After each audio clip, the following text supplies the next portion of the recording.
Brian Xavier 1973 December 26 കേരളക്കരയിൽ കൊല്ലം ജില്ലയിൽ മയ്യനാടിനടുത്ത് മൂക്കം നെടിയഴികം വീട്ടിൽ പരേതരായ സെബാസ്റ്റ്യൻ സേവ്യറിന്റെയും ത്രേസ്യാമ്മ സേവ്യറിന്റെയും മകനായി ജനനം. വെള്ളമണൽ ഹൈസ്കൂളിൽ പ്രാഥമിക വിദ്യാഭ്യാസവും കൊല്ലം ഫാത്തിമ മാതാ നാഷണൽ കോളേജിൽ ഉന്നത കലാലയ വിദ്യാഭ്യാസവും പൂർത്തിയാക്കിയ ശേഷം സൗദി അറേബ്യയിൽ ജോലി ചെയ്തിരുന്ന ബ്രയാൻ 2003 ഫെബ്രുവരി 10 വിവാഹിതനായി. മുംബൈയിൽ ജനിച്ചു വളർത്തപ്പെട്ട കായംകുളം കുമ്പളത്ത് വീട്ടിൽ പരേതനായ മാത്യൂസ് മാത്യുവിന്റെയും മറിയാമ്മ മാത്യൂസിന്റെയും മകൾ ബിന്ദു മാത്യൂസ് ആയിരുന്നു വധു.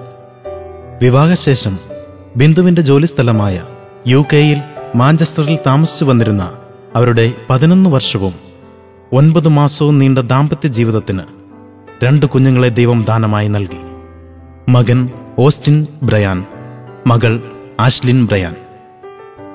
വളരെ പെട്ടെന്ന് ആരോടും സൗഹൃദം സ്ഥാപിക്കുന്ന വ്യക്തിയായിരുന്നു ബ്രയാൻ.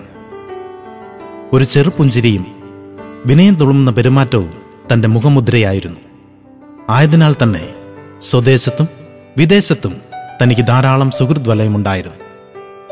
തികഞ്ഞ ഒരു ജീവിത രീതിക്ക് ഉടമ മാത്രമല്ല, ഏതൊരു വ്യക്തിയെയും വലിപ്പച്ചെറുപ്പം നോക്കാതെ, വർണ്ണ വൈവിധ്യം നോക്കാതെ താൻ ഒരുപോലെ സ്നേഹിച്ചിരുന്നു.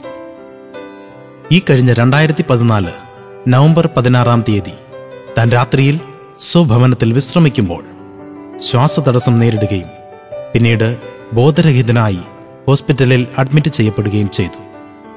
പരിശോധനയിൽ തന്റെ തലച്ചോറിൽ രക്തസ്രാവം കണ്ടെത്തി. 2 ദിവസം വെന്റിലേറ്ററിലായിരുന്ന ബ്രയാന്റെ മരണം നവംബർ 18 ഡോക്ടർമാർ സ്ഥിരീകരിച്ചു.